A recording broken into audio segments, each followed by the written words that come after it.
ಸ್ವಾಮಿ ವಿವೇಕಾನಂದರು ಯಾರಿಗೆ ಹಿಂದೂ ಅಂದರು, ಯಾವುದಕ್ಕೆ ಹಿಂದುತ್ವ ಅಂದರು, ಯಾವುದಕ್ಕೆ ಸನಾತನ ಧರ್ಮ ಅಂದರು ಅನ್ನೋದನ್ನು ಕೂಡ ನೋಡ್ತಾ ಇದ್ದೀವಿ. ಅಂದರೆ ಅವರ ಸಂಪೂರ್ಣ ಚಿಂತನೆಗಳು RSSನಲ್ಲಿದ್ದಾವ. ವಾಸ್ತವವಾಗಿ ಯಾರಾದರೂ ನಾಸ್ತಿಕರಿದ್ದರೂ ಕೂಡ, ಯಾವ ದೇವರನ್ನು ಪೂಜೆ ಮಾಡದಿದ್ದರೂ ಕೂಡ ಹಿಂದೂವಾಗಿಯೇ ಅವರ ಐಡೆಂಟಿಟಿ ಇದ್ದೇ ಇದೆ. ಇಷ್ಟೊಂದು ಕಠಿಣವ ಅರ್ಥ ಮಾಡ್ಕೊಳ್ಳೋಕೆ ಸಾಧ್ಯವಾಗದೇ ಇರುವಷ್ಟು ಇದು ಇದೆಯಾ RSS ಅನ್ನೋ ಒಂದು ಆಲೋಚನೆ ಬಂದು ಹೋಗುತ್ತೆ. ಕಠೋರ ಶಿಸ್ತಿನ ಜೀವನ ಅದು. ಅಂದರೆ ಸಂಘಟನೆ ಹೇಳಿದ ರೀತಿಯಲ್ಲೇ ಇರಬೇಕು, ಹೇಳಿದ ಕಡೆ ಕೆಲಸ ಮಾಡಬೇಕು. ಅವರ ಜವಾಬ್ದಾರಿ ಆಗಾಗ ವ್ಯತ್ಯಾಸನೂ ಆಗ್ತಾ ಇರುತ್ತೆ.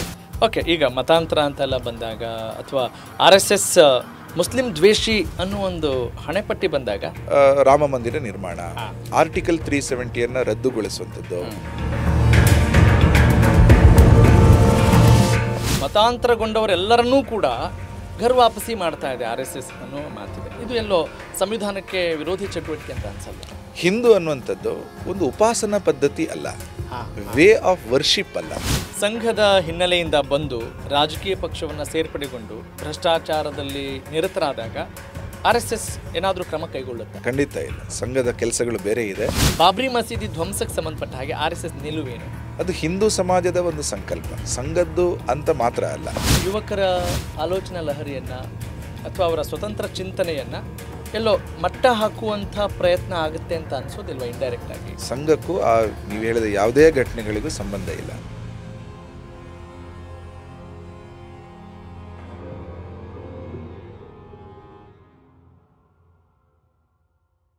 RSSನ ಮುಖ್ಯ ಉದ್ದೇಶ ಭಾರತವನ್ನು ಹಿಂದೂ ರಾಷ್ಟ್ರವನ್ನಾಗಿ ಮಾಡಬೇಕು ಅನ್ನೋದ? ಹಿಂದೂ ಮಾಡುವಂಥದ್ದೇನಿಲ್ಲ, ಇದು ಹಿಂದೂ ರಾಷ್ಟ್ರವೇ. ಸೂಪರ್. ಹೋರಾಟ ಏನಿಲ್ಲ, ಖಂಡಿತ ಹೋರಾಟ ಇಲ್ಲ. ನಾವು ಯಾವುದೇ ಹಿಂದೂ ರಾಷ್ಟ್ರದ ಹೋರಾಟದಲ್ಲಿ ನಾವಿಲ್ಲ. ನಾನು 3ನೇ ವಿಷಯಕ್ಕೆ ಬರ್ತೀನಿ. ನಾನು ಧರ್ಮ ಕ್ವೆಶ್ಚನ್ಸ್ ಬಂದಾಗ ಕೇಳಬೇಕು, ನೀವು ಕೇಳ್ತಾ ಇರಿ. ಧರ್ಮ ಅನ್ನುವಂಥದ್ದು ಚಿಂತನೆಯಲ್ಲಿರುತ್ತೆ. ಉದಾಹರಣೆಗೆ ಸರ್ವೇ ಭವಂತು ಸುಖಿನಃ, ಎಲ್ಲರೂ ಸುಖಿಗಳಾಗಲಿ, ವಸುಧೈವ ಕುಟುಂಬಕಂ, ಇಡೀ ಜಗತ್ತೇ ಒಂದು ಕುಟುಂಬ. ಇದೆಲ್ಲವೂ ಚಿಂತನೆಗಳು, ಥಾಟ್ಸ್.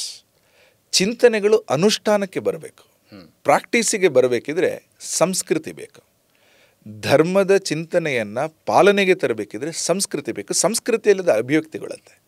ಸಂಸ್ಕೃತಿಯನ್ನು ಸಂರಕ್ಷಣೆ ಮಾಡಬೇಕಿದ್ರೆ ಸಮಾಜ ಬೇಕು. ಹಿಂದೂ ಸಮಾಜ ಇದ್ದರೆ ಹಿಂದೂ ಸಂಸ್ಕೃತಿ ಇರುತ್ತೆ. ಕರೆಕ್ಟ್. ಸಮಾಜದ ವಿಸ್ತೃತ ರೂಪವೇ ರಾಷ್ಟ್ರ. ಎಲ್ಲ ಸಮಾಜ ಸೇರಿಕೊಂಡು ರಾಷ್ಟ್ರಗಳಾಗತ್ತೆ.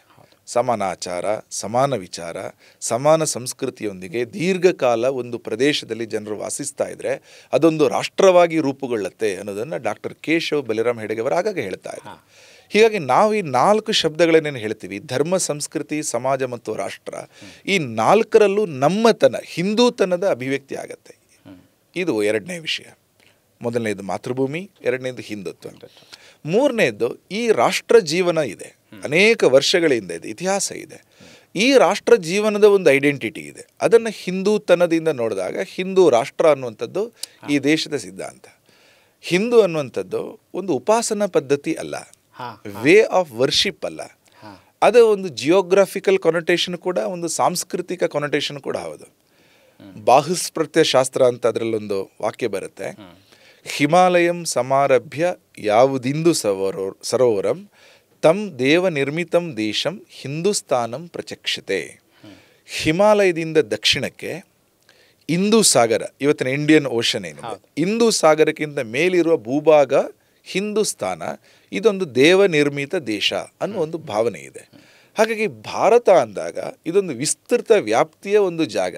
ಭಾರತದಲ್ಲಿರುವವರೆಲ್ಲರೂ ಕೂಡ ಹಿಂದೂಗಳು ಅನ್ನುವಂಥದ್ದು ಸಂಘದ ನಂಬಿಕೆ. ಭಾರತೀಯರೆಲ್ಲರೂ ಕೂಡ ಹಿಂದೂಗಳು. ಇದು ಹಿಂದೂ ರಾಷ್ಟ್ರ.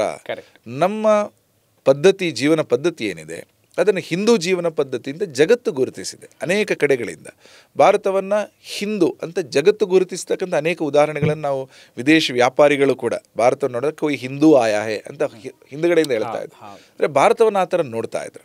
ಸೊ ಆ ರೀತಿಯ ಒಂದು ರಾಷ್ಟ್ರ ಜೀವನ ನಮಗೆ ಅನೇಕ ವರ್ಷಗಳಿಂದ ಇದೆ.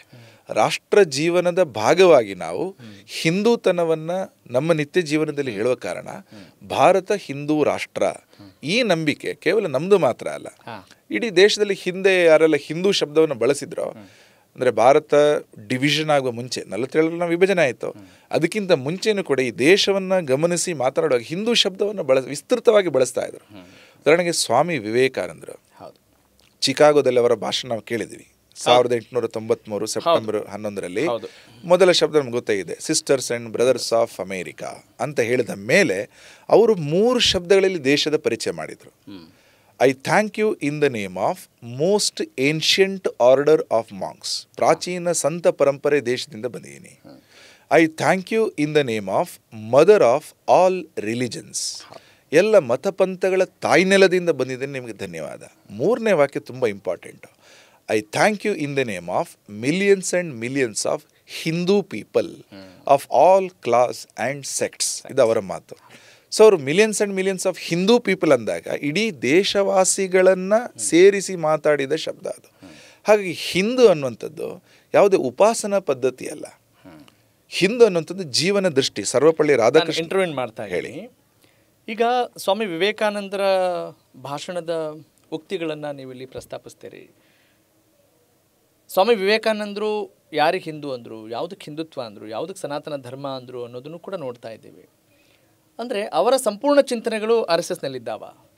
ವಿವೇಕಾನಂದರ ಚಿಂತನೆ ಇದ್ದೇ ಇದೆ, ಖಂಡಿತ ಇದೆ. ವಿವೇಕಾನಂದರ ಪ್ರೇರಣೆಯಿಂದಲೇ ನಾನು ಹೇಳಿದ್ನಲ್ಲ, ಸಂಘಟನೆಯ ಪ್ರಾರಂಭದಿಂದಲೂ ಕೂಡ ವಿವೇಕಾನಂದರ ಅನೇಕ ಚಿಂತನೆಗಳು, ಅದ್ರ ದೊಡ್ಡ ಪರಿಣಾಮ ಇದೆ ಸ್ವಯಂ ಸೇವಕರ ಮೇಲೂ ಇದೆ. ನಾನು ಈ ವಿಷಯವನ್ನು ಮುಗಿಸ್ಬಿಡ್ತೀನಿ. ಹಿಂದೂ ರಾಷ್ಟ್ರ ವಿಷಯ ಬಗ್ಗೆ ನಾವು ಚರ್ಚೆ ಮಾಡ್ತಾ ಇದ್ವಿ. ಸೊ ಹಿಂದೂ ಅನ್ನುವ ಶಬ್ದ ಏನು ಬಂದಿದೆ, ಸರ್ವಪಳ್ಳಿ ರಾಧಾಕೃಷ್ಣನ್ ಅವರದು ಆಕ್ಸ್ಫರ್ಡ್ ಯೂನಿವರ್ಸಿಟಿಯಲ್ಲಿ ಭಾಷಣದ ಒಂದು ಪುಸ್ತಕ 1926 ಸಂದರ್ಭದಲ್ಲಿ, ಅದರಲ್ಲಿ Hindu is A view of life, ಅಂದರೆ ಒಂದು ಜೀವನ ದೃಷ್ಟಿ ಅಂತ. 90ರ ದಶಕದಲ್ಲಿ ಹಿಂದುತ್ವ ಜಡ್ಜ್ಮೆಂಟನ್ನು ಸುಪ್ರೀಂ ಕೋರ್ಟ್ ಕೊಟ್ಟಾಗ ಹಿಂದುತ್ವ ಅಂದರೆ it's A way of life, ಅದೊಂದು ಜೀವನ ಪದ್ಧತಿ ಅಂತ ಹೇಳಿದೆ. ಹಾಗಾಗಿ ಹಿಂದುತ್ವ ಇದೆಲ್ಲವೂ ಕೂಡ ಒಂದು ಜೀವನ ದೃಷ್ಟಿಯಾಗಿ, ಒಂದು ಜೀವನ ಪದ್ಧತಿಯಾಗಿ ಈ ದೇಶದಲ್ಲಿ ಹಾಸುಹೊಕ್ಕಾಗಿ ಬರ್ತಾ ಇದೆ.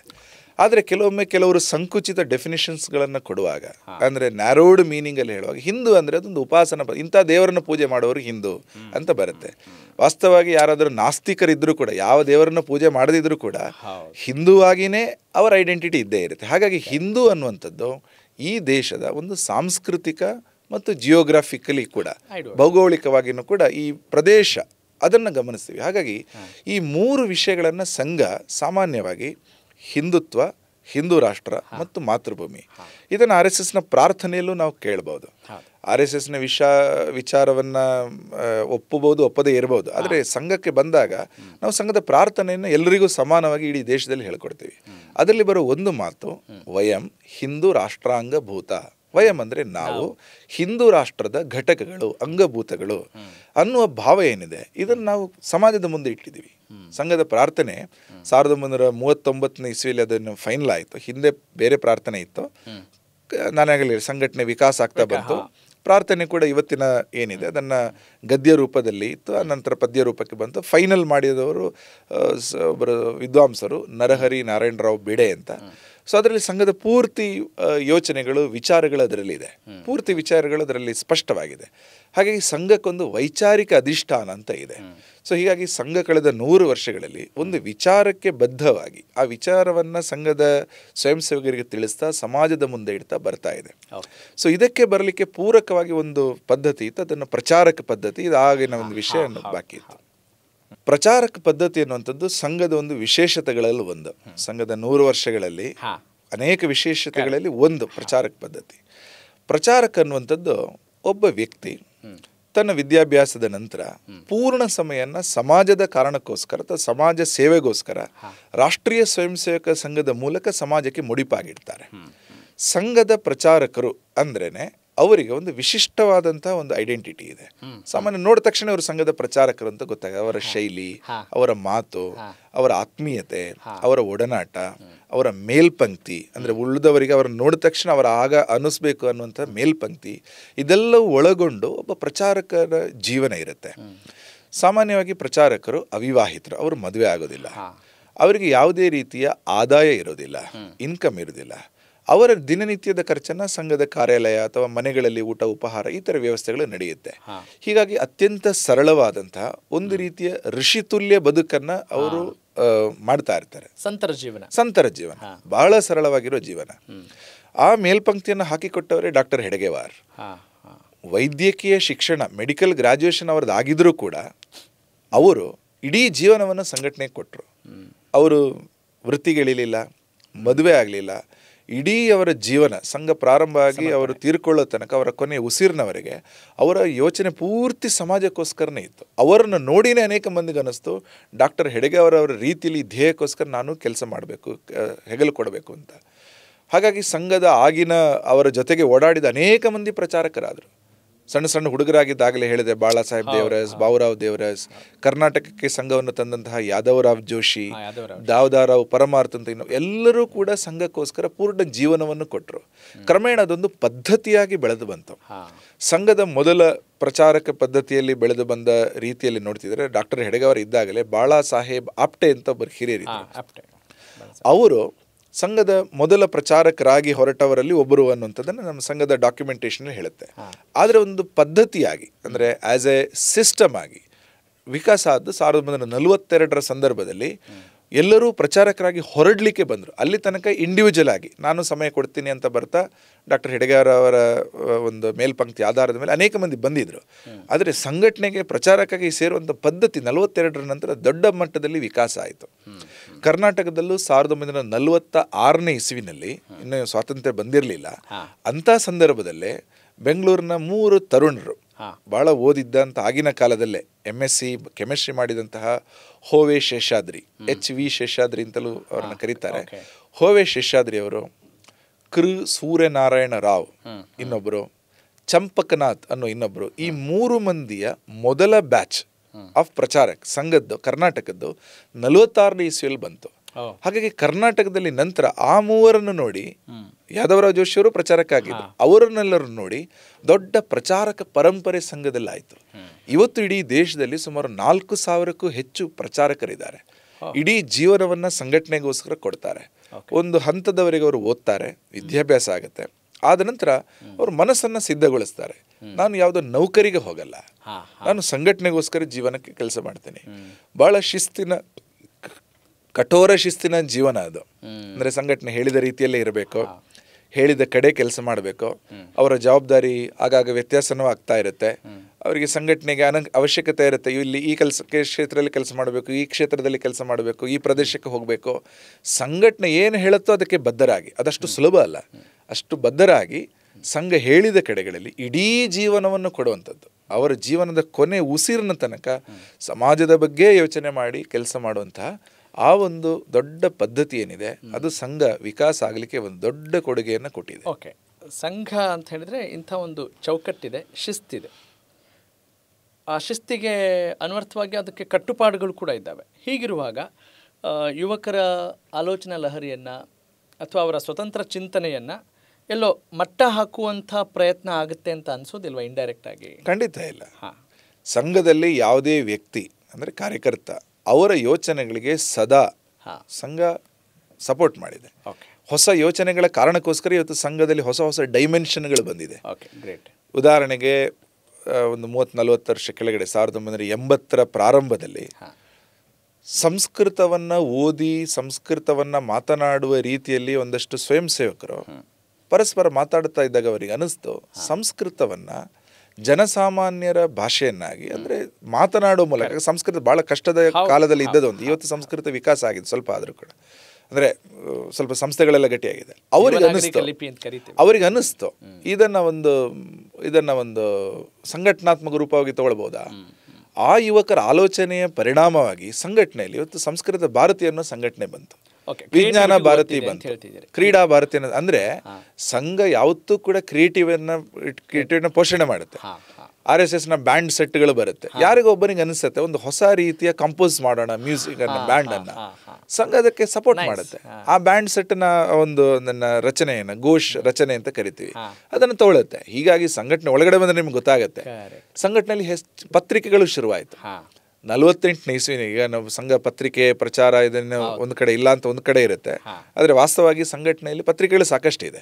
ಸೊ 48ನೇ ಇಸ್ವಿನಲ್ಲಿ ಇಂಗ್ಲಿಷ್ನಲ್ಲಿ ಆರ್ಗನೈಸರು, ಹಿಂದಿಯಲ್ಲಿ ಪಾಂಚಜನ್ಯ, ಕನ್ನಡದಲ್ಲಿ ವಿಕ್ರಮ, ಕೇರಳದಲ್ಲಿ ಮಲಯಾಳಂ ಭಾಷೆಯಲ್ಲಿ ಕೇಸರಿ, ಈ ಥರ ಪತ್ರಿಕೆಗಳು ಶುರುವಾಯಿತು. ಇದನ್ನು ಸ್ವಯಂ ಸೇವಕರು ಶುರು ಮಾಡಿದರು. ಅನೇಕ ಪತ್ರಿಕೆಗಳು ಎತ್ತಿದೆ. RSS ಅದ್ದೇ ಇವತ್ತು ಫೇಸ್ಬುಕ್ ಪೇಜ್ ಇದೆ, ಯೂಟ್ಯೂಬ್ ಚಾನೆಲ್ಗಳಿದೆ, ಆಮೇಲೆ ಇನ್ಸ್ಟಾಗ್ರಾಮು, ಸೋಷಿಯಲ್ ಮೀಡಿಯಾಗೆ ಸೇರ್ಕೊಂಡು ಇದೆಲ್ಲ ಕಾರ್ಯಕರ್ತರಿಗೆ ಅನ್ನಿಸ್ತು ಇದನ್ನು ಮಾಡೋಣ, ಹೀಗೆ ಮಾಡೋಣ. ಅಂದರೆ ಸಂಘದಲ್ಲಿ ಸೃಷ್ಟಿಶೀಲತೆ, ಸೃಜನಶೀಲತೆ, ಎಕ್ಸ್ಪರಿಮೆಂಟೇಷನ್, ಪ್ರಯೋಗಶೀಲತೆ, ಇದಕ್ಕೆ ವಿಪುಲ ಅವಕಾಶಗಳಿದೆ. ಅದು ಸಂಘದ ಒಳಗೆ ಇದ್ರೆ ಖಂಡಿತ ಗೊತ್ತಾಗುತ್ತೆ. Any experimentation can be done. ಸಂಘ ಯಾವತ್ತೂ ಕೂಡ ಒಂದು ನಿತ್ಯ ನೂತನ ಸಂಘಟನೆ. ಪ್ರತಿನಿತ್ಯ ಹೊಸ ಆಲೋಚನೆಗಳು ಬರೋ ಕಾರಣಕ್ಕೋಸ್ಕರ ಯುವಕರಿಗೆ, ನಾನಾಗಲೇ ಜೆನ್ಸಿಗೆ ಯಾಕೆ ಇಷ್ಟೊಂದು ಖುಷಿ ಅಂದರೆ, RSS ನಲ್ಲಿ ಅವರ ಯೋಚನೆಗೆ ತಕ್ಕ ಹಾಗೆ ಅನೇಕ ವಿಷಯಗಳು ನಡೆಯುತ್ತೆ. ಒಂದು ಅಖಿಲ ಭಾರತೀಯ ಸಂಘಟನೆಯಾಗಿ ಕೆಲವೊಂದು ವಿಷಯಗಳನ್ನು ಇಡೀ ದೇಶದಲ್ಲಿ ಪ್ಯಾನ್ ಇಂಡಿಯಾ ಇರೋ ಕಾರಣ ಇದು ಹೀಗೆ ಇರುತ್ತೆ ಅಂತ ಇದೆ. ಆದರೆ ಅದನ್ನು ಸ್ಥಾನೀಯ ಮಟ್ಟದಲ್ಲಿ ಎಕ್ಸಿಕ್ಯೂಟ್ ಮಾಡುವಾಗ, ಸಂಘವನ್ನು ಅವರವರ ಊರಿನಲ್ಲಿ ಎಕ್ಸಿಕ್ಯೂಟ್ ಮಾಡುವಾಗ ಎಲ್ಲ ಸ್ವಾತಂತ್ರ್ಯವನ್ನು ಸಂಘ ಕೊಟ್ಟಿದೆ. ಹಾಗಾಗಿ ಸಂಘ ಎಲ್ಲರಿಗೂ ಪ್ರಿಯವಾದ ಸಂಘಟನೆ. ಸಂಘದಲ್ಲಿ ಇರುವಷ್ಟು ಒಳಗಡೆಯ ಸ್ವಾತಂತ್ರ್ಯ ಅದನ್ನು ಅನುಭವಿಸಿದವರಿಗೆ ಗೊತ್ತು.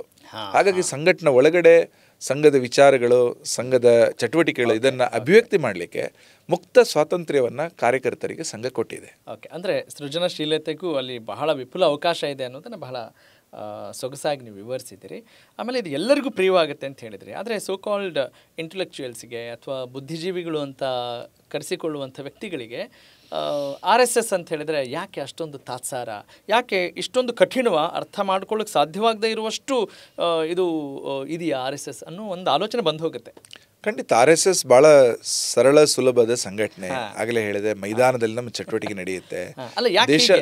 ದೇಶಾದ್ಯಂತ ಯಾರಿಗೆ ಸಂಘದ ಒಳಗಡೆ ಬಂದು ಸ್ವಲ್ಪ ವಿಷಯಗಳನ್ನು ತಿಳ್ಕೊಳ್ಬೇಕು ಅಂತ ಆಸಕ್ತಿ ಇದೆ, ಖಂಡಿತವಾಗಿ ಬರ್ಬೋದು. ಆದರೆ ಸಂಘಕ್ಕೆ ಬರದೆ, ಸಂಘದ ಒಳಗಡೆ ಬಾರದೆ ಸಂಘವನ್ನ ಟೀಕೆ ಮಾಡ್ತಾನೇ ಇದ್ರೆ ನಾವಾಗ ಏನು ಹೇಳಕ್ಕಾಗಲ್ಲ. ನಾವು ಎಲ್ಲರಿಗೂ ಸಂಘ ಪ್ರಾರಂಭದಿಂದಲೂ ಕೂಡ ಎಲ್ಲರೂ ಜೊತೆಗೆ ಬರಬೇಕು ಅಂತ ಹೇಳಿದೆ. ಸಂಘಕ್ಕೆ ಯಾರು ವಿರೋಧಿಗಳಿಲ್ಲ.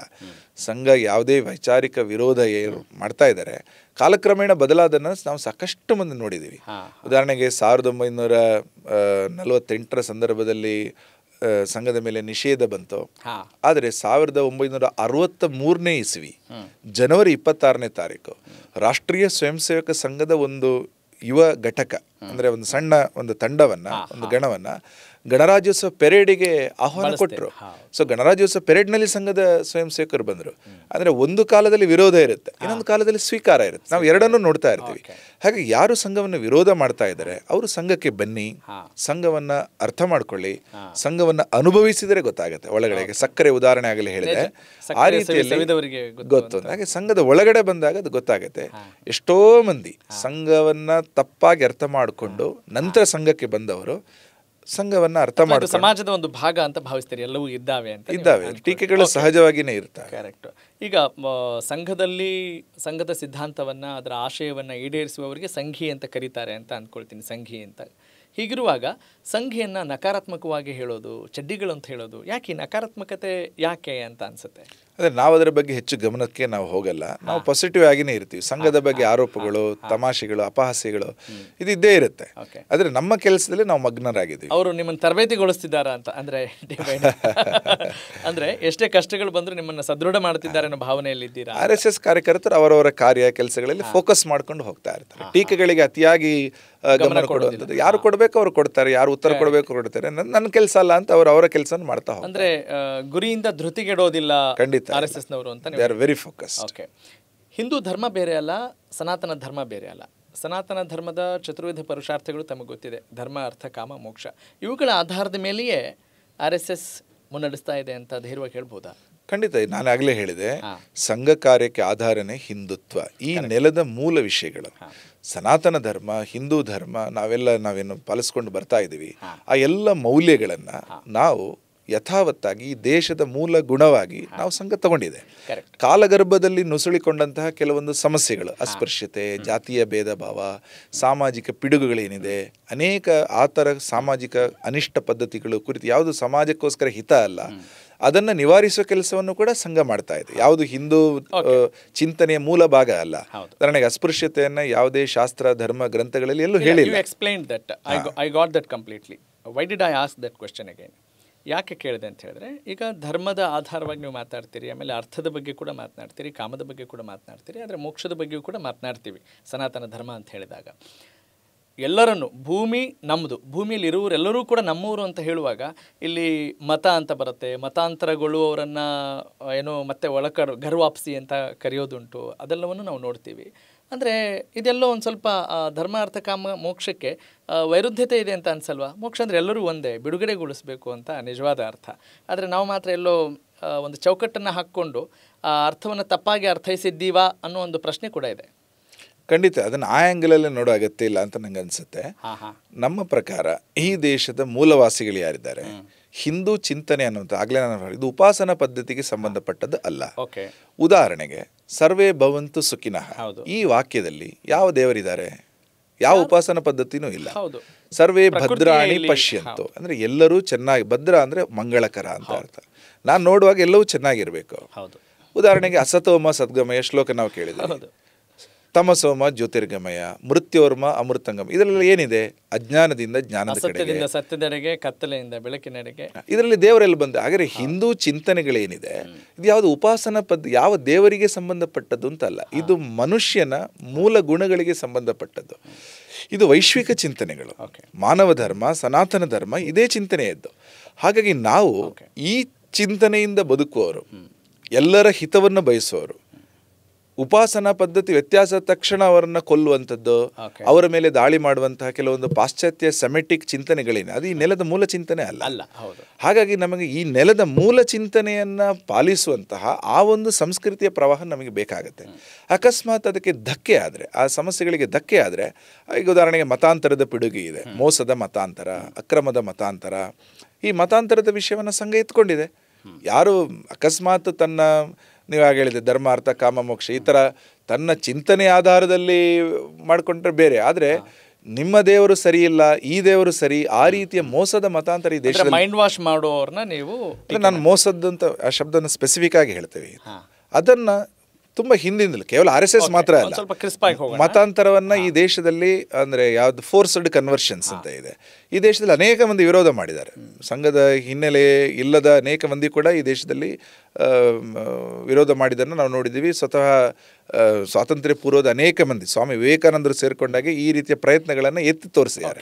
ಸಂಘ ಅದರ ಸ್ವಯಂ ಸೇವಕರು ಅಕಸ್ಮಾತ್ ಯಾವುದೋ ಒಂದು ಕುಟುಂಬದ ಮೇಲೆ ಈ ರೀತಿಯ ಮೋಸದ ಮತಾಂತರ ಆಗ್ತಾ ಇದೆ ಅನ್ನುವಾಗ, ಮತಾಂತರ ಒಂದು ಸಮಸ್ಯೆ, ಇದೊಂದು ರಾಷ್ಟ್ರೀಯ ಸಮಸ್ಯೆ ಅನ್ನೋದನ್ನು ಸಾಕಷ್ಟು ಕಡೆಗಳಲ್ಲಿ ಹೇಳಿದೆ. ಮತಾಂತರಕ್ಕೆ ಪೂರಕವಾಗಿರುವಂಥ ಬೇರೆ ರೀತಿಯದ್ದು ಲವ್ ಜಿಹಾದ್ ಇರ್ಬೋದು, ಇನ್ಫಿಲ್ಟ್ರೇಷನ್ಸ್ ಇರ್ಬೋದು, ಯಾವ ರೀತಿಯಿಂದ ಸಮಾಜದ ಮೂಲ ನಂಬಿಕೆಗಳಿಗೆ ತೊಂದರೆ ಆಗುತ್ತೆ. ರಾಜೇಶ್ ಜಿ, ಒಂದು ಕ್ಲಾರಿಟಿ ಕೊಡಿ.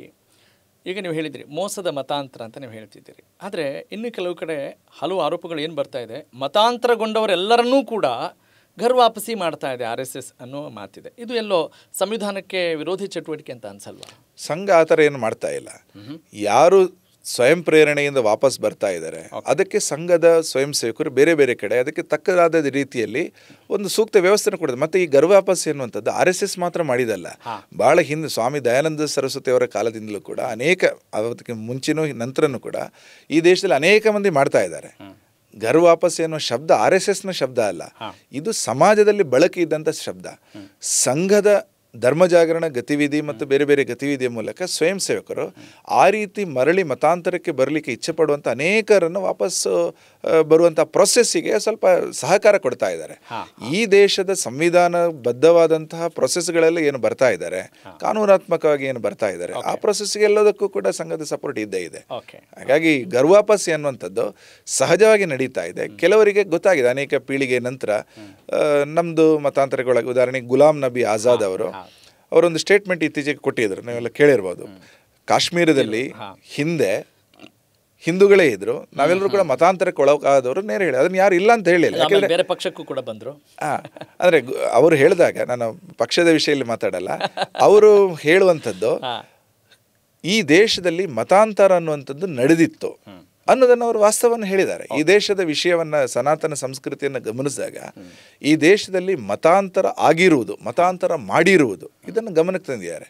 ಯಾವ ಪೀಳಿಗೆಗೆ ಗೊತ್ತಾಗುತ್ತೆ ನನ್ನ ಹಿಂದಿನ ವಂಶದಲ್ಲಿ ಅಥವಾ ಹಿಂದಿನ ಪೂರ್ವಜರು ನಾನು ಬದಲಾಗಬೇಕು ಅಂತ ಅನಿಸುತ್ತೆ, ಅವರು ಬರ್ತಾ ಇರ್ತಾರೆ. ಹಾಗಾಗಿ ಕೆಲವು ಊರುಗಳಲ್ಲಿ ಸಂಘದ ಸ್ವಯಂ ಸೇವಕರು ಇಲ್ದಿದ್ರೂ ಕೂಡ ಅಲ್ಲಿ ಗರ್ವಾಪಸಿ ನಡೀತಾ ಇದೆ. ಯಾಕೆಂದರೆ ಆ ಊರಿನ ಹಿರಿಯರು ಯಾರಿಗೂ ಅನಿಸುತ್ತೆ ಇವರು ವಾಪಸ್ ಬರ್ತಾ ಇದ್ದಾರೆ, ತೆರೆದ ಕೈಗಳಿಂದ ಸಮಾಜ ಸ್ವೀಕಾರ ಮಾಡ್ತಾರೆ. ಇದನ್ನು ಕೂಡ ತುಂಬ ಹಿಂದೆ ಸಾವರ್ಕರ್ ಎತ್ತಿದ್ರು, ಶುದ್ಧಿ ಬಂದಿ ಅನ್ನೋ ವಿಷಯವನ್ನು ಎತ್ತಿದ್ರು ಅವರು. ಅವರ ಸಪ್ತಬಂದಿ 7 ವಿಷಯಗಳಲ್ಲಿ ಹಿಂದೂ ಸಮಾಜ ಎಲ್ಲೆಲ್ಲ ತಿದ್ದುಕೊಳ್ಬೇಕು ಅಂತ ಹೇಳುವಾಗ ಒಂದು ಶುದ್ಧಿ ಬಂದಿ, ಹೋದವರು ವಾಪಸ್ ಬರಲಿಕ್ಕೆ ಸಮಾಜ ಅಡೆತಡೆ ಇರಬಾರ್ದು, ವಾಪಸ್ ಬರಬೇಕು ಅಂತ. ಸೊ ಈ ಥರ ಸಾವರ್ಕರ್ ಸೇರ್ಕೊಂಡಾಗೆ ಅನೇಕ ಹಿರಿಯರು, ಅನೇಕ ಮಹಾಪುರುಷರುಗಳು ಈ ಪ್ರೊಸೆಸನ್ನು ಹಿಂದಿನಿಂದಲೂ ಹೇಳ್ತಾ ಬಂದಿದ್ದಾರೆ. ಓಕೆ, ಈಗ ಮತಾಂತರ ಅಂತೆಲ್ಲ ಬಂದಾಗ ಅಥವಾ RSS ಮುಸ್ಲಿಂ ದ್ವೇಷಿ ಅನ್ನೋ ಒಂದು ಹಣೆಪಟ್ಟಿ ಬಂದಾಗ ಎಷ್ಟು ನೋವಾಗುತ್ತೆ ಮತ್ತು ಅದನ್ನು ಹೇಗೆ ಸ್ವೀಕರಿಸಿ ಅದಕ್ಕೆ ಪ್ರತಿಕ್ರಿಯೆ ಕೊಡುತ್ತೆ RSS ಯಾವುದೇ ಮತ ಪಂಥಗಳ ವಿರೋಧಿ ಅಲ್ಲ, ಮುಸ್ಲಿಂ ವಿರೋಧಿ ಅಲ್ಲ, ಕ್ರಿಶ್ಚಿಯನ್ ವಿರೋಧಿ ಅಲ್ಲ. ಆರೋಪಗಳು ಬರುತ್ತೆ, ನಾವಾಗಲೇ ಹೇಳಿದವಾಗ ನಮ್ಮ ಅಪ್ರೋಚಲ್ಲಿ ಯಾವಲ್ಲ ಆ ಥರ ಇಲ್ಲ. ನಾವು ಮುಸ್ಲಿಂ ವಿರೋಧಿಯನ್ನೂ ಅಲ್ಲ, ಕ್ರಿಶ್ಚಿಯನ್ ವಿರೋಧಿನೂ ಅಲ್ಲ, ಯಾವುದೇ ರೀತಿಯ ಮತ ಪಂಥಗಳ ವಿರೋಧಿ ಅಲ್ಲ. RSS ರಾಜಕೀಯೇತರ ಸಂಘಟನೆ ಅಂತ ಹೇಳ್ಕೊಳ್ಳುತ್ತೆ, ಸತ್ಯವಾ ಇದು? ಖಂಡಿತ ಹೌದು. ಆದರೆ ಭಾರತೀಯ ಜನತಾ ಪಕ್ಷ ಅನ್ನುವ ರಾಜಕೀಯ ಪಕ್ಷದ ಬೆನ್ನೆಲುಬೇ RSS. ಹೇಗೆ ಇದನ್ನು ತಾವು ನೋಡ್ತೀರಿ? ರಾಜಕೀಯ ಪಕ್ಷವಾಗಿ ಒಂದಷ್ಟು ಸ್ವಯಂ ಸೇವಕರು ರಾಜಕೀಯ ಕ್ಷೇತ್ರದಲ್ಲಿ ಬದಲಾವಣೆ ತರೋದಕ್ಕೋಸ್ಕರ ಕೆಲಸ ಮಾಡ್ತಾ ಇದ್ದಾರೆ, ಇಲ್ಲ ಅಂತಿಲ್ಲ. ಜನಸಂಘದ ಪ್ರಾರಂಭ ಅದರ ಹಿನ್ನೆಲೆ ನಿಮಗೆ ಗೊತ್ತಿದ್ರೆ ಖಂಡಿತವಾಗಿಯೂ ಭಾರತೀಯ ಜನತಾ ಪಕ್ಷ 80ರಲ್ಲಿ ಅಸ್ತಿತ್ವಕ್ಕೆ ಬಂತು. 50ರ ದಶಕದಲ್ಲಿ ಶ್ಯಾಮ್ ಪ್ರಸಾದ್ ಮುಖರ್ಜಿ ಅವರು ಇಂಡಿಪೆಂಡೆಂಟ್ ಆಗಿ ಒಂದು ಹೊಸ ರಾಜಕೀಯ ಆಂದೋಲನವನ್ನು ಪ್ರಾರಂಭ ಮಾಡುವ ಸಂದರ್ಭದಲ್ಲಿ ಆಗ ಸಂಘದ ಒಂದು ಸಹಕಾರದಿಂದ ಅನೇಕ ದೀನ್ ದಯಾಳ್ ಉಪಾಧ್ಯಾಯ ಅವರು, ಅಟಲ್ ಬಿಹಾರಿ ವಾಜಪೇಯಿ ಅವರು, ನಾನಾಜಿ ದೇಶ್ಮುಖ್ ಅವರು ಆ ಆಂದೋಲನಕ್ಕೆ ಕೈ ಜೋಡಿಸಿದರು. ನಂತರ ಅದು ವಿಕಾಸ ಆಗ್ತಾ ಬಂತು. ನಂತರ ಇವತ್ತಿನ ಹೊಸ ಹೆಸರಲ್ಲಿ ಅದು 80ನೇ ಇಸ್ವಿಯಲ್ಲಿ ಅದು ಬಂದಿತ್ತು. ಅದು ಒಂದು ಸ್ವತಂತ್ರ ಸಂಘಟನೆ, ತನಗೆ ಬೇಕಾದ ಸಂಘದ ಎಲ್ಲ ಸಂಘಟನೆಗಳು ಕೂಡ ಸ್ವತಂತ್ರ ಸಂಘಟನೆಗಳೇ, ಬೇರೆ ಬೇರೆ. ಅವರ ಒಳಗಡೆಯ ನೀತಿ ನಿರ್ಣಯಗಳನ್ನು ತಾವೇ ತಗೊಳ್ತಾರೆ, ವಿಚಾರದ ಪರಿವಾರವಾಗಿ ಒಂದಿರ್ತಾರೆ. ಉದಾಹರಣೆಗೆ ರಾಮ ಮಂದಿರ ನಿರ್ಮಾಣ, ಆರ್ಟಿಕಲ್ 370 ರದ್ದುಗೊಳಿಸುವಂಥದ್ದು, ಈ ಥರದ ಕೆಲವು ರಾಷ್ಟ್ರೀಯ ವಿಷಯಗಳನ್ನು ಏನು ಸಂಘದ ಸ್ವಯಂ ಸೇವಕರು ಪ್ರತಿಪಾದಿಸ್ತಾ ಇದ್ದಾರೆ, ಅದಕ್ಕೆ ಪೂರಕವಾಗಿ ಆ ರೀತಿಯ ಸಂಘಟನೆಗಳಿದ್ದಾಗ ಖಂಡಿತವಾಗಿ ಆ ಕಡೆಗೆ ಸ್ವಯಂ ಸೇವಕರ ಒಲವುಗಳು ಹೋಗುತ್ತೆ. ಬಿಟ್ಟರೆ ಇನ್ಯಾವ ರೀತಿಯಿಂದಲೂ ಅಲ್ಲ. ಸಂಘ ಅನ್ನುವಂಥದ್ದು ಪ್ರಾರಂಭದಲ್ಲಿ ನಾನು ಹೇಳಿದಾಗೆ ಒಂದು ಸೋಷಿಯೋ ಕಲ್ಚರಲ್ ಮೂಮೆಂಟ್, ಸಾಮಾಜಿಕ ಸಾಂಸ್ಕೃತಿಕ ಒಂದು ಆಂದೋಲನ. ಇದು ನಡೀತಾ ಇರುತ್ತೆ ಸಮಾಜದ ಬೇರೆ ಬೇರೆ ಕ್ಷೇತ್ರಗಳಲ್ಲಿ. ಅದು ಒಂದು ಕ್ಷೇತ್ರ, ಅಲ್ಲೂ ಒಂದಷ್ಟು ಮಂದಿ ಕೆಲಸ ಮಾಡ್ತಾರೆ, ಆದರೆ ಇಂಡಿಪೆಂಡೆಂಟ್ ಆಗಿ ಅದು ಕೆಲಸ ಮಾಡ್ತಾ ಇದೆ. ಸಂಘದ ಹಿನ್ನೆಲೆಯಿಂದ ಬಂದು ರಾಜಕೀಯ ಪಕ್ಷವನ್ನು ಸೇರ್ಪಡೆಗೊಂಡು ಭ್ರಷ್ಟಾಚಾರದಲ್ಲಿ ನಿರತರಾದಾಗ RSS ಏನಾದರೂ ಕ್ರಮ ಕೈಗೊಳ್ಳುತ್ತಾ ಅಂಥವ್ರ ಮೇಲೆ? ಖಂಡಿತವಾಗಿ ಸಮಾಜ ಕೈಗೊಳ್ಳಬೇಕು. ಸಂಘನೂ ಕೂಡ ಸಂಘದ ಹಿನ್ನೆಲೆಯಿಂದ ಯಾರಾದರೂ ಆ ಥರ ನೀವು ಹೇಳಿದಾಗೆ ಸ್ವಯಂ ಸೇವಕರು ಬಂದರೆ ಸಂಘ ಅವರಿಗೆ ಹೇಳೋ ಕೆಲಸವನ್ನು ಮಾಡುತ್ತೆ. ಆದರೆ ಅದೆಲ್ಲವೂ ಕೂಡ ರಾಜಕೀಯ ಕ್ಷೇತ್ರ, ಆ ಕ್ಷೇತ್ರದಲ್ಲಿ ಯಾವ ರೀತಿ ನಡ್ಕೊಳ್ಬೇಕು ಅನ್ನೋದು ಅಲ್ಲಿ ತೀರ್ಮಾನ ಮಾಡ್ತಾರೆ. RSS ಚುನಾವಣೆಗಳು ಮತ್ತು ಅಭ್ಯರ್ಥಿಗಳ ಆಯ್ಕೆ ಪ್ರಕ್ರಿಯೆಯಲ್ಲಿ ತುಂಬ ತನ್ನದೇ ಆದಂಥ ನಿಲುವನ್ನು ಹೊಂದಿದೆ, ಡಾಮಿನೇಟ್ ಮಾಡುತ್ತೆ ಅಥವಾ ಅದರಲ್ಲಿ ಭಾಗವಹಿಸುತ್ತೆ ಅನ್ನೋ ಮಾತಿದೆ. ಖಂಡಿತ ಇಲ್ಲ. ಸಂಘದ ಕೆಲಸಗಳು ಬೇರೆ ಇದೆ. ನಾವೀಗ ಶತಾಬ್ದಿ ವರ್ಷದಲ್ಲಿದ್ದೀವಿ. ನಮ್ಮ ಪೂರ್ತಿ ಫೋಕಸ್ ಇರುವಂಥದ್ದೇ ಸಮಾಜ ಪರಿವರ್ತನೆಯಲ್ಲಿ. ನಾವು 5 ವಿಷಯಗಳಿಗೆ ಪೂರ್ತಿ ಫೋಕಸ್ ಮಾಡಿ ಅದರಲ್ಲಿ ಕೆಲಸ ಮಾಡ್ತಾ ಇದ್ವಿ. ಅದನ್ನು ಪಂಚ ಪರಿವರ್ತನೆ ಅಂತ ಕರಿತೀವಿ. ಉದಾಹರಣೆಗೆ ಸಾಮಾಜಿಕ ಸಾಮರಸ್ಯ, ಕುಟುಂಬ ಪ್ರಬೋಧನ, ಪರಿಸರ ಸಂರಕ್ಷಣೆ, ಸ್ವದೇಶಿ ಜೀವನ ಶೈಲಿ ಮತ್ತು ನಾಗರಿಕ ಶಿಷ್ಟಾಚಾರ. ಈ 5 ವಿಷಯಗಳು ನಮ್ಮ ಫೋಕಸ್. ಸಂಘ ಇದರಲ್ಲಿ ಕೆಲಸ ಮಾಡ್ತಾ ಇದೆ. ಇದಕ್ಕೋಸ್ಕರ ಇಡೀ ವರ್ಕ್ ಫೋರ್ಸನ್ನು ಸಂಘ ಯುಟಿಲೈಸ್ ಮಾಡ್ತಾ ಇದೆ. ಅಂದರೆ ಸಂಘದ ಇಡೀ ಕಾರ್ಯ ಪದ್ಧತಿಯಲ್ಲಿ ಯಾರೆಲ್ಲ ಕಾರ್ಯಕರ್ತರು ಇದ್ದಾರೆ, ಯಾವುದೇ ಸಂಘಟನೆಯವರು ಇರ್ಬೋದು, ಈ 5 ವಿಷಯಗಳಲ್ಲಿ ನೀವು ಕೆಲಸ ಮಾಡಬೇಕು ಅಂತಲೇ ನಾವು ಹೇಳ್ಕೊಡುವಂಥದ್ದು. ಉದಾಹರಣೆಗೆ ಸಾಮರಸ್ಯದ ಕೊರತೆ ಇದೆ ಸಮಾಜದಲ್ಲಿ, ಜಾತಿಗಳ ಮಧ್ಯೆ ಸಮಸ್ಯೆಗಳು ಅನೇಕ ವರ್ಷಗಳಿಂದ ಇದೆ, ಅದರಲ್ಲಿ ಕೆಲಸ ಮಾಡಬೇಕು. ಸಾಮಾಜಿಕವಾಗಿ ನಾವು ಸಾಮರಸ್ಯದಿಂದ ಇರಬೇಕು. ಪರಿಸರದ್ದು 3 ಕೆಲಸಗಳನ್ನು ನಾವು ಹೇಳಿದ್ದೀವಿ. ಪೇಡ್ ಲಗಾವ್ ಅಂದರೆ ಗಿಡವನ್ನು ನೆಡಿ, ಪಾನಿ ಬಚಾವ್ ನೀರನ್ನು ಸಂರಕ್ಷಣೆ ಮಾಡಿ, ಮತ್ತು ಪ್ಲಾಸ್ಟಿಕ್ ಹಟಾವ್ ಆದಷ್ಟು ಪ್ಲಾಸ್ಟಿಕ್ಕನ್ನು ಕಡಿಮೆ ಮಾಡಿ. ಅದನ್ನು ನಾವು 4 ಹಂತದಲ್ಲಿ ಹೇಳ್ತೀವಿ. ರೆಫ್ಯೂಸ್ ಅಂದರೆ ಆದಷ್ಟು ಕಡಿಮೆ ಬಳಸಿ ಅಥವಾ ಬಳಸಬೇಡಿ, ರೆಫ್ಯೂಸ್. ರೆಡ್ಯೂಸ್ ಕಡಿಮೆ ಮಾಡಿ, ರೀಯೂಸ್ ಮರುಬಳಕೆ ಮಾಡಿ, ಮತ್ತು ರೀಸೈಕಲ್. ಈ ಕಾನ್ಸೆಪ್ಟಲ್ಲಿ ಹೋಗ್ತಾ ಇದೆ. ದೊಡ್ಡ ಪ್ರಮಾಣದಲ್ಲಿ ಸ್ವಯಂ ಸೇವಕರು ಪ್ಲಾಸ್ಟಿಕ್ನ ದೃಷ್ಟಿಯಿಂದ ಈ ರೀತಿಯಲ್ಲಿ ಅಪ್ರೋಚಲ್ಲಿ ಕೆಲಸ ಮಾಡ್ತಾ ಇದ್ದಾರೆ. ಹಬ್ಬ ಅಂದರೆ ರೀಸೈಕಲಬಲ್ ಪ್ಲಾಸ್ಟಿಕ್ಕನ್ನು ಮಾತ್ರ ಬಳಸಬೇಕು, ಆದಷ್ಟು ಕಡಿಮೆ ಮಾಡಲಿಕ್ಕೆ. 3ನೇದು ಕುಟುಂಬ ಪ್ರಬೋಧನಕ್ಕೆ ಬಂದಾಗ 6 ಸಂಗತಿಗಳನ್ನು ನಾವು ಗಮನಕ್ಕೆ ತರ್ತೀವಿ ಎಲ್ಲ ಮನೆಗಳಲ್ಲೂ ಕೂಡ. ಒಂದು ಆ ಮನೆಗಳಲ್ಲಿರುವ ಭಾಷಾ, ಅವರವರ ಮನೆ ಮಾತುಗಳನ್ನು ಹೆಚ್ಚು ಮಾಡಿ. ಈಗ ಇಂಗ್ಲೀಷ್ ಮೀಡಿಯಂನ ಪ್ರಭಾವ ನಿಮ್ಗೆ ಗೊತ್ತೇ ಇದೆ. ಭಾಷಾ, ಭೂಷ ಅಂದರೆ ವೇಷಭೂಷಣಗಳು ಭಾರತೀಯದೇ ಇರಬೇಕು, ಆ ಮನೆಗೆ ಸಂಬಂಧಪಟ್ಟದ್ದು. ಭಜನ್, ಭೋಜನ್, ಮನೆಯಲ್ಲಿ ಒಂದು ಸಂಜೆ ಭಜನೆ ಮಾಡಿದರೆ ಒಳ್ಳೆಯದು, ಅಂದರೆ ಸತ್ಸಂಗ, ಪ್ರಾರ್ಥನೆ. ಭೋಜನ್ ಅಂದರೆ ಒಟ್ಟಿಗೆ ಊಟ ಮಾಡಬೇಕು. ಅಂದರೆ ಸಾಮಾನ್ಯವಾಗಿ ಇವತ್ತಿನ ಆಧುನಿಕ ಇದರಲ್ಲಿ ಮಕ್ಕಳೆಲ್ಲ ಸೋಫಾದಲ್ಲಿ ಅಲ್ಲೇ ಊಟ ಕೊಡ್ತಾರೆ. ಒಟ್ಟಿಗೆ ಊಟ ಮಾಡಿದಾಗ ಪರಸ್ಪರ ಅಣ್ಣ ತಮ್ಮಂದು ಬಾಂಧವ್ಯ ಮಾತ್ರ ಅಲ್ಲ, ಬಾಂಧವ್ಯ ಆಗುತ್ತೆ, ಅದರ ಜೊತೆಗೆ ಯಾರಿಗೆ ಯಾವುದು ಇಷ್ಟ ಇದೆ, ಯಾರಿಗೆ ಯಾವುದು ಇಷ್ಟ ಇಲ್ಲ, ಇದೆಲ್ಲ ಗೊತ್ತಾಗುತ್ತೆ. ಹಾಗೆಯೇ ಭ್ರಮಣ್, ಒಟ್ಟಿಗೆ ಸಾಗಬೇಕು, ಅಂದರೆ ಪರ್ಯಟನೆ, ಟೂರು, ಈ ಥರ. ಹಾಗೆಯೇ ಭವನ್, ಮನೆ ಒಂದು ಕಾಂಕ್ರೀಟ್ ಕಟ್ಟಡ ಅಲ್ಲ, ಅದರಲ್ಲಿ ಒಂದು ಸಂಸ್ಕಾರದ ಭಾಗ ಬೇಕು. ಹೀಗೆ 6 ವಿಷಯಗಳು. Not A house, it's A home. 6 ವಿಷಯಗಳು: ಭಾಷಾ, ಭೂಷಾ, ಭ್ರಮಣ್, ಭೋಜನ್, ಆಮೇಲೆ ಭಜನ್, ಆಮೇಲೆ ಭವನ್. ಈ 6 ವಿಷಯಗಳಲ್ಲಿ ಕೆಲಸ ಮಾಡಬೇಕು ಅಂತ ಇದೆ. ಸೊ ಈ ಸಂಗತಿಗಳು ಕುಟುಂಬಕ್ಕೆ ಇದರಲ್ಲಿ ಕೆಲಸ ಮಾಡಿದ್ರೆ ನಮ್ಮ ಫೋಕಸ್ ಪೂರ್ತಿ ಇದರಲ್ಲಿ ಇದೆ. 4ನೇದು ಸ್ವದೇಶಿ ಜೀವನ ಶೈಲಿ ಸ್ವದೇಶ ಆಗಬೇಕು. ಮನೆಯಲ್ಲಿ ಮಾತೃಭಾಷೆಯ ಪತ್ರಿಕೆಯನ್ನು ಓದಬೇಕು. ಆ ರೀತಿ ಅನೇಕ ಸಂಗತಿಗಳು ಸ್ವದೇಶಿತನ ಮನೆಯಲ್ಲಿ ಇರಬೇಕು.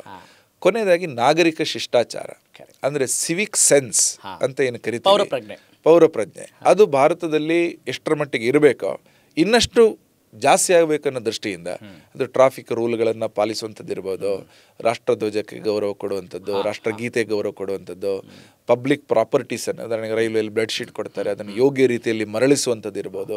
ಚಿಕ್ಕ ಸಂಗತಿಗಳು, ಆದರೆ ನಾಗರಿಕನಾಗಿ ತನ್ನ ಕರ್ತವ್ಯಗಳನ್ನು ಪಾಲಿಸುವಂಥದ್ದು. ಈ 5 ವಿಷಯಗಳೇ ನಮ್ಮ ಫೋಕಸ್. ಹಾಗಾಗಿ ಪಂಚ ಪರಿವರ್ತನೆ ಅನ್ನುವಂಥದ್ದು ಈ ಶತಾಬ್ದಿಯ ಸಂದರ್ಭದಲ್ಲಿ ಎಲ್ಲ ಕಾರ್ಯಕರ್ತರು, ಎಲ್ಲ ಸಂಘಟನೆಯಲ್ಲಿರೋರು ಸೇರ್ಕೊಂಡಾಗೆ ನಾವು ಕರೆ ಕೊಟ್ಟಿದ್ದೀವಿ. ಇದಕ್ಕೆ ನಮ್ಮ ಇಡೀ ವರ್ಕ್ ಫೋರ್ಸನ್ನು ಇಳಿಸಿದ್ದೀವಿ. ಈ ಬಾರಿ ಸಂಘದ ಸ್ವಯಂ ಸೇವಕರು ಮೊದಲು ಮಾಡ್ತಾರೆ, ತಮ್ಮ ವೈಯಕ್ತಿಕವಾಗಿ, ತಮ್ಮ ಮನೆಯಲ್ಲಿ ಮತ್ತು ತಮ್ಮ ಕಾರ್ಯಕ್ಷೇತ್ರದಲ್ಲಿ ಈ ಕೆಲಸವನ್ನು ಮಾಡುವಂಥದ್ದನ್ನು ನಾವು ಸದ್ಯ ಅಪೇಕ್ಷೆ ಪಡ್ತಾ ಇದ್ದೀವಿ. ನಿಜ, ನಾನು ಬಹಳ ಖುಷಿ ಆಗ್ತಾ ಇರೋ ವಿಚಾರ ಏನು ಅಂತ ಹೇಳಿದರೆ, ಎಂಥದ್ದೇ ಆರೋಪಗಳ ಪ್ರಶ್ನೆಗಳಿದ್ರೂ ಕೂಡ ಅದಕ್ಕೆ ನೀವು ಉತ್ತರಿಸ್ತಾನೆ ಅದರಲ್ಲಿರೋ ಪಾಸಿಟಿವಿಟಿಯನ್ನು ಪ್ರಸಾರ ಮಾಡ್ತಿದ್ದಲ್ಲ, ಅದು ನಿಜಕ್ಕೂ ನನಗೆ ಐ ಹ್ಯಾವ್ ಬಿನ್ ಅಬ್ಸರ್ವಿಂಗ್. ಅದು ತುಂಬ ಖುಷಿ ಕೊಡುವಂಥ ವಿಚಾರ. ಅಂದರೆ ಪಾಸಿಟಿವ್ನೆಸ್ಗೆ ಜಾಸ್ತಿ ಒತ್ತು ಕೊಡ್ತಾ ಇದ್ದೀರಿ ಅನ್ನೋದು ಗೊತ್ತಾಗ್ತಾ ಇದೆ. ಹಾಗೆಯೇ ಈ ಟೀಕೆಗಳನ್ನು ಕೂಡ ಅಲ್ಗಳೆಯೋ ಹಾಗಿಲ್ಲ, ಅಂದರೆ ಕ್ಲಾರಿಫೈ ಮಾಡಿದರೆ ಮತ್ತಷ್ಟು ಒಳ್ಳೆಯದು ಅನ್ನೋ ಭಾವನೆಯಲ್ಲಿ ನಾನು ನಿಮಗೆ ಆ ಥರದ ಪ್ರಶ್ನೆಗಳನ್ನು ಕೇಳ್ತಾ ಇದ್ದೇನೆ. ಈಗ ಬಾಬ್ರಿ ಮಸೀದಿ ಧ್ವಂಸಕ್ಕೆ ಸಂಬಂಧಪಟ್ಟ ಹಾಗೆ RSS ನಿಲುವೇನು? ಅದು ಆ ಕಾಲದಲ್ಲಿ ಆಯ್ತಲ್ಲ, ಅದಕ್ಕೆ ಸಾಕಷ್ಟು ಉತ್ತರನ ಕೊಟ್ಟಿದೆ. ಈಗ ಇದೊಂದು ಲಾಜಿಕಲ್ ಎಂಡ್, ಚುಟುಕಾಗಿ ಲಾಜಿಕಲ್ ಎಂಡ್ ಆಗಿದೆ. ಅಲ್ಲಿ ರಾಮ ಮಂದಿರ ನಿರ್ಮಾಣ ಆಗಿದೆ, ಅದೆಲ್ಲ ಪ್ರೊಸೆಸ್ ಮುಗ್ದಿದೆ, ಎಲ್ಲ ನಮ್ಗೆ ಗೊತ್ತಿರುವಂಥದ್ದು. ವಾಪಸ್ ಈಗ ಅಲ್ಲಿ ಹೋಗಿ ನಾವು ಅಡ್ರೆಸ್ ಮಾಡಬೇಕಾದ ಸಾಕಷ್ಟು ವಿಷಯಗಳಿದೆ. ಕರಸೇವೆ ಆಗಿನ ಸಂದರ್ಭದಲ್ಲಿ ನಡೆಯಿತು, ಅದಕ್ಕೆ ಕೋರ್ಟ್ ತೀರ್ಪುಗಳು ಬಂತು, ಸಾಕಷ್ಟು ನಡೆದಿದೆ ಅದು ವಿಷಯಗಳ ಬಗ್ಗೆ. Let's talk for the future. ಹಾಗೆಯೇ ಅಂದರೆ ಕೆಲವೊಬ್ಬರಿಗೆ ಅನುಮಾನಗಳು, ಗೊಂದಲಗಳಿದೆ, ಅದನ್ನು ನಿವಾರಣೆ ಮಾಡಿದರೆ ಮತ್ತಷ್ಟು ಸ್ಪಷ್ಟತೆ ಸಿಗುತ್ತೆ ಅನ್ನೋ ಭಾವನೆ ಕೇಳ್ತಾ ಇದ್ದಾರೆ. ಹಾಗೆಯೇ ರಾಮ ಮಂದಿರ ಅಯೋಧ್ಯೆ ಅಂತ ಹೇಳಿದಾಗ ಹಿಂದೂಗಳಿಗೆ ಒಂದು ದೊಡ್ಡ ಸಂಭ್ರಮದ ಒಂದು ಯುಗವೇ ನಿರ್ಮಾಣವಾದಂತೆ ಭಾಸವಾಗಿದೆ. ಇಂಥ ಸಂದರ್ಭದಲ್ಲಿ ಪ್ರಧಾನಿ ಮೋದಿಯವರು ಮೋಹನ್ ಭಾಗವತ್ ಅವರನ್ನು ಆಹ್ವಾನಿಸಲಿಲ್ಲ ಅನ್ನೋ ಒಂದು ಮಾತಿದೆ, ಹೌದಾ? ಮೋದಿಯವರು ಇದ್ರಲ್ಲ ರಾಮ ಮಂದಿರ ಉದ್ಘಾಟನೆ ಸಂದರ್ಭದಲ್ಲಿ, ಮೋದಿಯವರು ಅಧಿಕೃತವಾಗಿ ಆಹ್ವಾನಿಸಿರಲಿಲ್ಲ ಅನ್ನೋದು ಇದ್ರು. ಮೋಹನ್ ಭಾಗವತ್ ಅವರು ಇದ್ರು ಅದರಲ್ಲಿ ಕಾರ್ಯಕ್ರಮ. ಅಧಿಕೃತವಾಗಿ ಆಹ್ವಾನಿಸಿದ್ರ? ಅಲ್ಲಿ ಏನೋ ಒಂದಿಷ್ಟು ಆರೋಪಗಳು ಕೂಡ ಬಂದಿದ್ವು. ಇಲ್ಲ ಇದ್ರಲ್ಲ. ಮೋಹನ್ ಭಾಗವತ್ ಅವ್ರದ್ದು ದಿಕ್ಸೂಚಿ ಭಾಷಣ ಇತ್ತು, ಚೆನ್ನಾಗಿ ನಡೆದಿದೆ. ಜನವರಿ 22ನೇ ತಾರೀಕು. ಆರೋಪ ಬರೀ ಆರೋಪಗಳನ್ನ ಹೇಳಿದ್ನಲ್ಲ, ಆರೋಪಗಳು ಬೇರೆ, ವಾಸ್ತವಗಳು ಬೇರೆ. ಮೋಹನ್ ಭಾಗವತ್ ಅವರು ರಾಮ ಮಂದಿರ ಸಮರ್ಪಣೆಯ ದಿನ ಅವತ್ತು ಅಲ್ಲಿ ವೇದಿಕೆಯಲ್ಲಿ ಇದ್ರು. ಅವರ ದಿಕ್ಸೂಚಿ ಭಾಷಣನೇ ಇತ್ತು, ಭಾಳ ಚೆನ್ನಾಗಿ ನಡೆಯಿತು. ಅದರ ಹಿಂದೆ ಶಿಲಾನ್ಯಾಸದ ಒಂದು ಘಟ್ಟದಲ್ಲಿ 2000 ಕೋವಿಡ್ ಸಂದರ್ಭದಲ್ಲಿ ಏನು ನಡೆದಿತ್ತು, ಆ ಸಂದರ್ಭದಲ್ಲೂ ಕೂಡ ಅವರು ಭಾಗವಹಿಸಿದ್ರು. ಅಲ್ಲಿನ ಇದರಲ್ಲಿ ಕೂಡ ಲೋಕಾರ್ಪಣೆ ಸಂದರ್ಭದಲ್ಲಿ ಭಾಗವಹಿಸಿದ್ರು. ರಾಮ ಮಂದಿರವನ್ನ ಕಟ್ಟುವಂಥದ್ದು, ಮಂದಿರವಲ್ಲೇ ಕಟ್ಟುವೆ, ಮಂದಿರ ಹೀ ಬನಾಯಂಗೆ ಅನ್ನೋ ಸಂಕಲ್ಪ ಏನಿದೆ, ಅದು ಹಿಂದೂ ಸಮಾಜದ ಒಂದು ಸಂಕಲ್ಪ, ಸಂಘದ್ದು ಅಂತ ಮಾತ್ರ ಅಲ್ಲ. ವಿಶ್ವ ಹಿಂದೂ ಪರಿಷತ್ ಶುರುವಾದ 64ರಲ್ಲಿ. ಆದರೆ ರಾಮ ಮಂದಿರದ ಆಂದೋಲನಕ್ಕೆ ದೀರ್ಘ ಇತಿಹಾಸ ಇದೆ. ಸಮಾಜದ ಅಪೇಕ್ಷೆಗೆ ಸಂಘ ಹೆಗಲು ಕೊಡ್ತು. ಒಂದು ಲಾಜಿಕಲ್ ಎಂಡ್ವರೆಗೆ ಸಂಘ ಮುಂದೆ ಹೋಯಿತು. ಆ ಮಂದಿರ ನಿರ್ಮಾಣದಲ್ಲಿ ದೊಡ್ಡ ಮಟ್ಟಿನ, ಉದಾಹರಣೆಗೆ ಕಾಮೇಶ್ವರ್ ಚೌಪಾಲ್ ಸೇರ್ಕೊಂಡಾಗ ಅವರು ಮೊದಲು ಇಟ್ಟಿಗೆಯನ್ನು ಇಟ್ಟಿದ್ರು.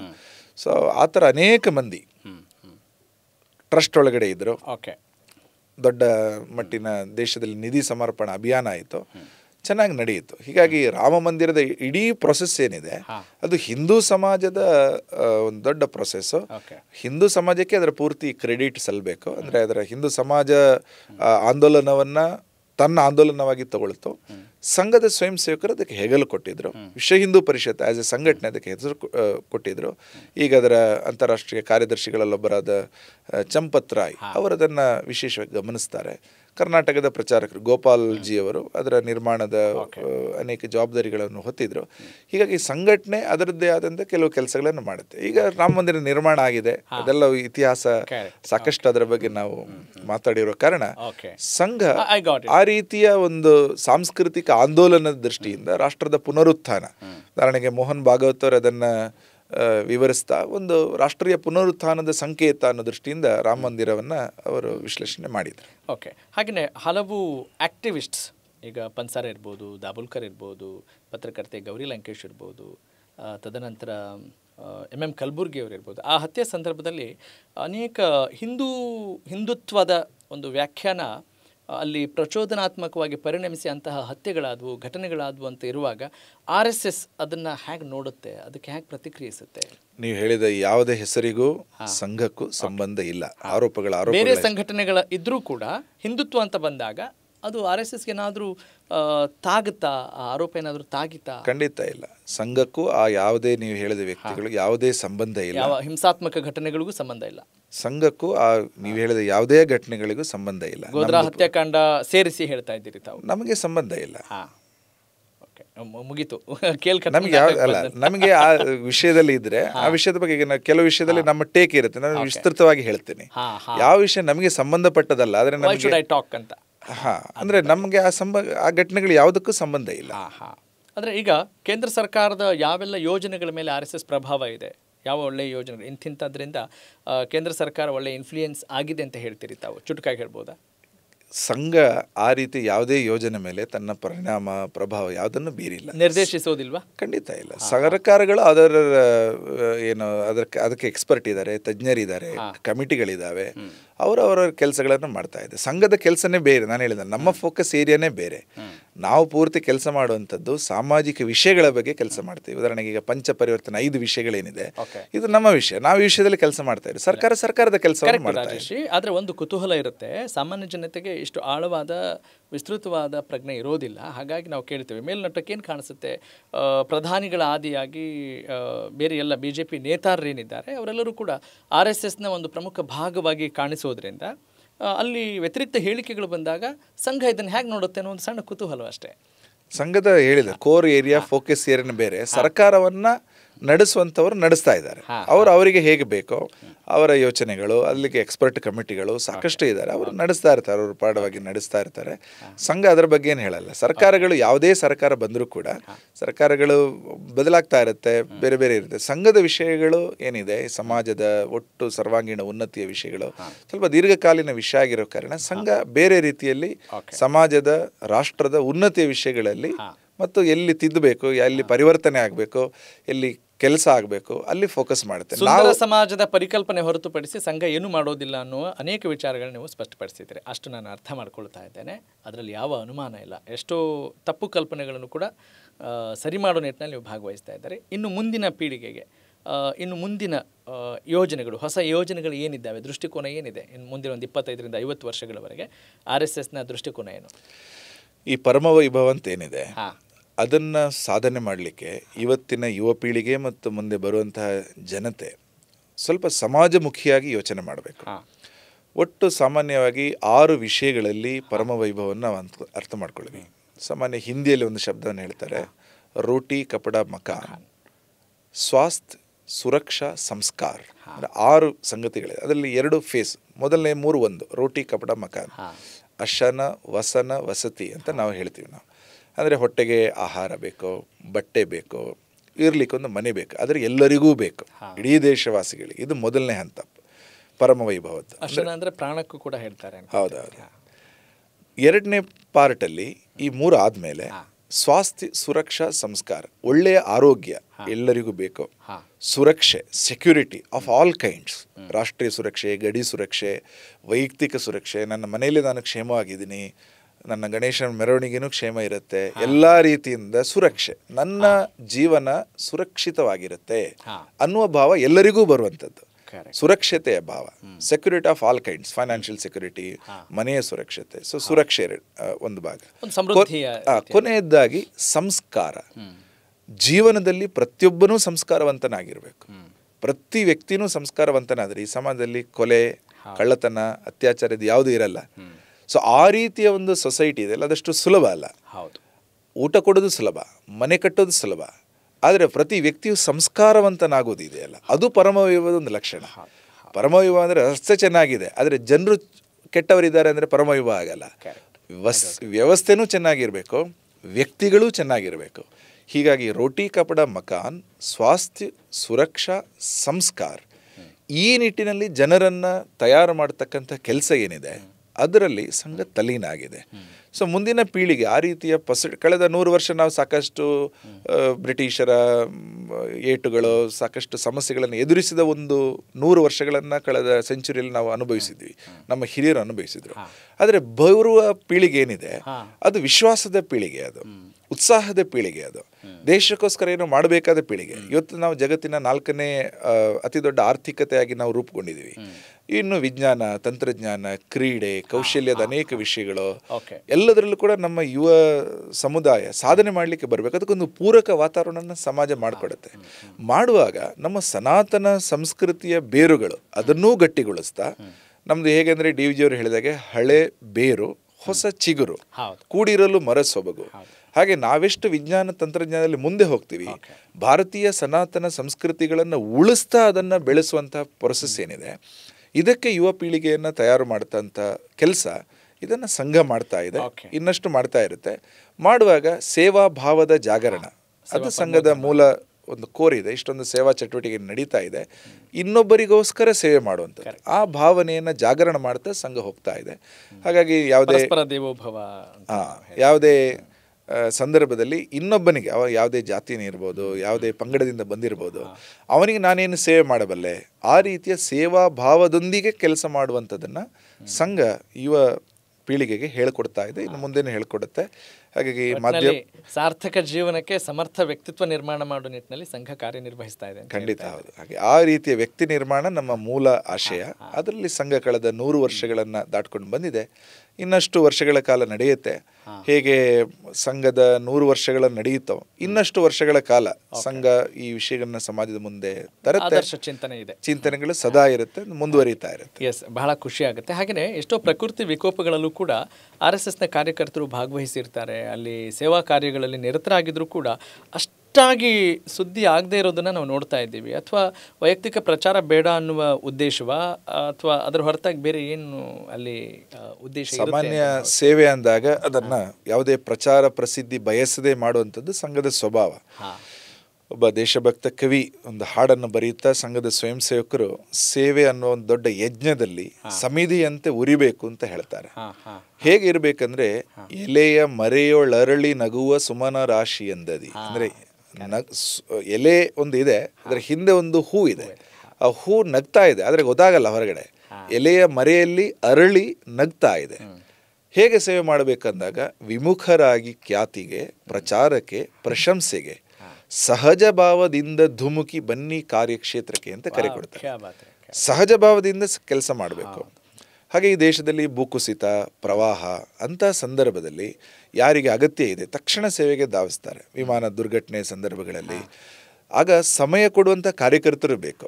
ದೂರದಿಂದ ನೋಡಿ ಘಟನೆಯನ್ನು ಅರ್ಥ ಮಾಡ್ಕೊಂಡು ತಕ್ಷಣ ಸ್ಥಳಕ್ಕೆ ಧಾವಿಸಿ ಅಲ್ಲಿ ಬಂದವರಿಗೆ, ಅಲ್ಲಿ ನೊಂದವರಿಗೆ, ಅಲ್ಲಿ ಯಾರು ಬಂದು ಸ್ವಲ್ಪ ಅಸಹಾಯಕ ಸ್ಥಿತಿಯಲ್ಲಿರ್ತಾರೆ ಅವರಿಗೆ ಕೊಡಬೇಕು ಅನ್ನೋ ದೃಷ್ಟಿಯಲ್ಲಿ. ಹೀಗಾಗಿ ಸಂಘ ಯಾರಿಗೆ ಅಗತ್ಯ ಇದೆ ಅವರಿಗೆ ಸೇವೆ ಮಾಡುತ್ತೆ. ಸಾಮಾನ್ಯವಾಗಿ ಸ್ವಲ್ಪ ಅಭಾವಗ್ರಸ್ತರು, ಪೀಡಿತರು, ವಂಚಿತರು, ಉಪೇಕ್ಷಿತರು ಈ ಥರ ಕೆಲವರೆಲ್ಲ ಇರ್ತಾರೆ. ಉದಾಹರಣೆಗೆ ಸಮಾಜದಲ್ಲಿ ಶಿಕ್ಷಣದಿಂದ ವಂಚಿತರಾದವರಿದ್ದಾರೆ, ಸಾಮಾಜಿಕವಾಗಿ ವಂಚಿತರಿದ್ದಾರೆ, ಅವರಿಗೆ ಶಿಕ್ಷಣದ ಅಗತ್ಯ ಇದೆ. ಹಾಗಾಗಿ ಇಡೀ ದೇಶದಲ್ಲಿ ಸುಮಾರು 1,77,000 ನಮ್ಮ ಸೇವಾ ಚಟುವಟಿಕೆ ನಡೀತಾ ಇದೆ. ಶಿಕ್ಷಣ ಕ್ಷೇತ್ರದಲ್ಲಿ, ಆರೋಗ್ಯ ಕ್ಷೇತ್ರದಲ್ಲಿ, ಸ್ವಾವಲಂಬನೆಯ ದೃಷ್ಟಿಯಿಂದ ಸಾಕಷ್ಟು ಕೆಲಸಗಳು ನಡೀತಾ ಇದೆ. ಸೊ ಆ ಕ್ಷೇತ್ರದಲ್ಲಿ ಕೆಲಸಗಳು ಇನ್ನಷ್ಟು ಜಾಸ್ತಿ ಆಗಬೇಕು. ಅನೇಕ ಗುಡ್ಡಗಾಡು ಪ್ರದೇಶಗಳಲ್ಲಿ ಕೂಡ ಆರೋಗ್ಯ ಕೇಂದ್ರಗಳ ಸಮಸ್ಯೆ ಇದೆ. ಅಲ್ಲೂ ಕೂಡ ನಮ್ಮಲ್ಲಿ ಹೋಗಿ ಅಲ್ಲಿ ಆರೋಗ್ಯ ಕೇಂದ್ರಗಳನ್ನು ತೆರೆದವರಿದ್ದಾರೆ.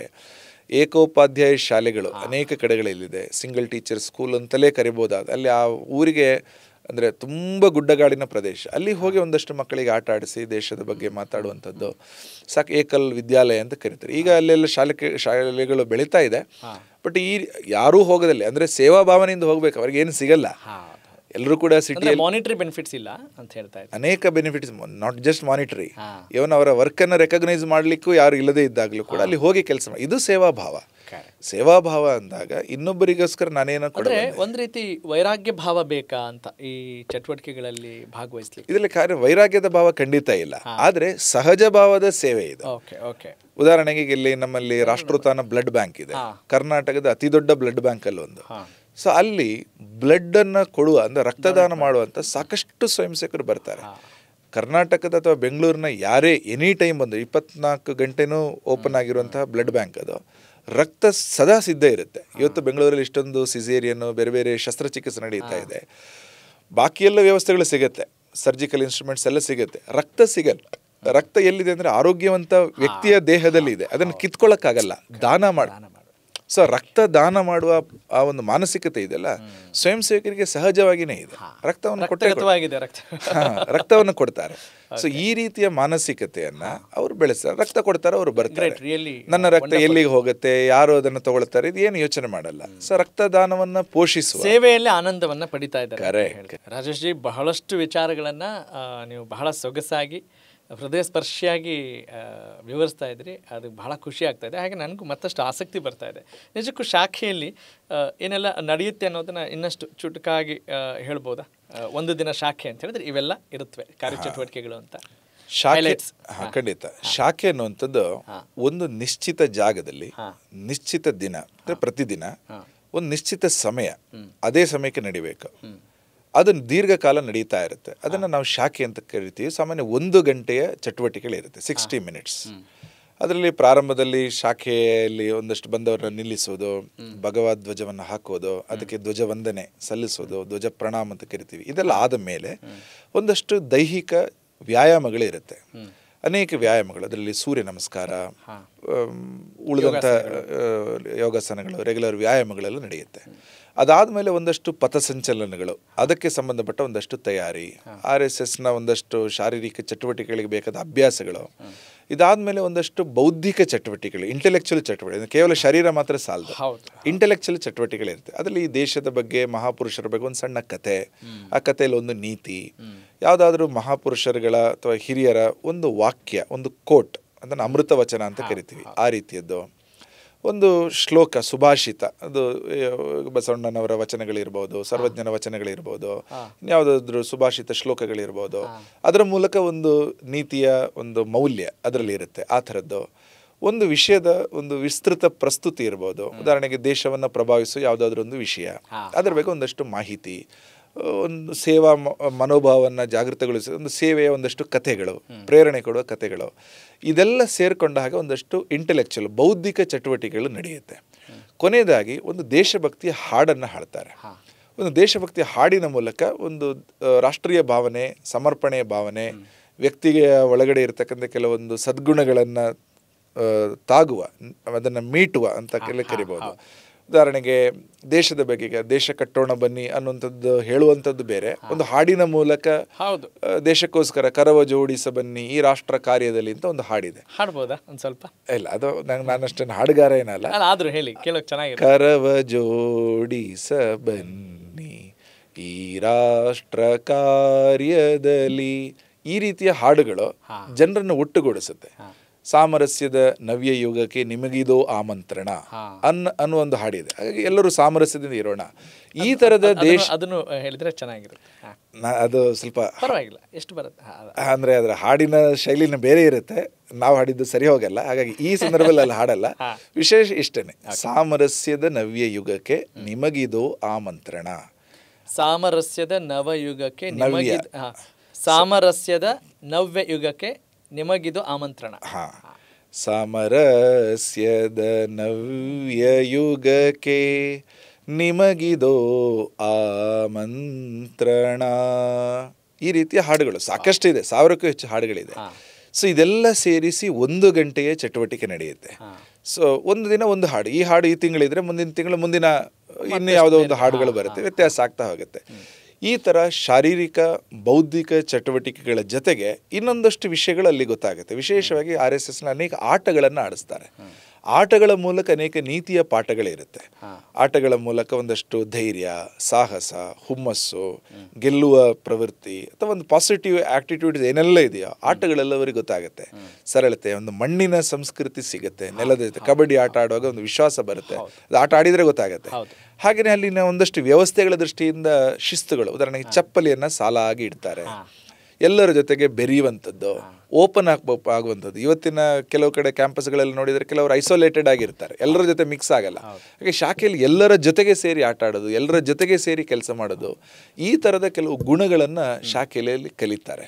ಹೀಗಾಗಿ 1 ಗಂಟೆಯ ಶಾಖೆ ಪ್ರತಿನಿತ್ಯ ಏನು ನಡೆಯುತ್ತೆ ಆ ರೀತಿಯ ಇವತ್ತು ದೇಶದಲ್ಲಿ 83,000 ಕಡೆಗಳಲ್ಲಿ ಶಾಖೆ ನಡೀತಾ ಇದೆ.